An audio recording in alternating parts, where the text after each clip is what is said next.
சொல்லுங்கள். ஸ்ட்ரெஸ் இருக்கும்போது நம்ம என்ன தான் மனசுக்குள்ளே பூட்டி பூட்டி வச்சாலும் நம்மளோட முகத்தில் தெரிஞ்சிடும் இல்லையா? அந்த முகத்தில் அந்த கருவளையம், அந்த சுருக்கங்கள் இதெல்லாம் பார்க்கும்போதே ஒருத்தர் எந்த அளவுக்கு ஸ்ட்ரெஸ்ஃபுல்லாக இருக்காங்க அப்படிங்கிறத நம்மளால் சொல்லிட முடியும். இதெல்லாம் நம்ம சரிப்படுத்தலாம். உள்ளுக்குள்ளே சரியாகுதோ இல்லையோ, வெளியில் ஃபேஸ் மட்டுமாவது நம்ம சரி பண்ணிக்கலாம். இதுக்கு நம்ம சலூன் போகணும், செலவு பண்ணணும் அப்படிங்கிறதெல்லாம் கிடையவே கிடையாது. வீட்டில் இருக்கக்கூடிய பொருட்கள். முதல் ஸ்டெப்பு நான் ஸ்க்ரப் பண்ணிக்க போகிறேன். இதுக்கு 1 ஸ்பூன் அளவுக்கு தேன் எடுத்துக்கோங்க. அதே அளவுக்கு 1 ஸ்பூன் அளவுக்கு வெள்ளை சர்க்கரை எடுத்துக்கோங்க. இது ரெண்டையும் மிக்ஸ் பண்ணிக்கோங்க. ரொம்ப நேரம் மிக்ஸ் பண்ணாதீங்க. சும்மா கொஞ்சமாக மிக்ஸ் பண்ணிட்டீங்க அப்படின்னா உங்களுக்கு கொஞ்சம் குறுகுறுன்னு இருக்கும்.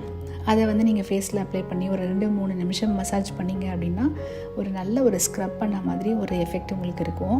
இதனால் உங்களுக்கு ஸ்கின்னில் இருக்கக்கூடிய அந்த ஒயிட் ஹெட்ஸ், பிளாக் ஹெட்ஸ் இது எல்லாமே ரிமூவ் ஆயிருங்க. அது மட்டும் இல்லாமல் இதில் ஹனி சேர்த்துருக்கிறதுனால ஹனி நம்ம ஃபேஸை ப்ளீச் பண்ண எப்படி இருக்கும் சலூன்லலாம் போயிட்டு, அந்த மாதிரி ஒரு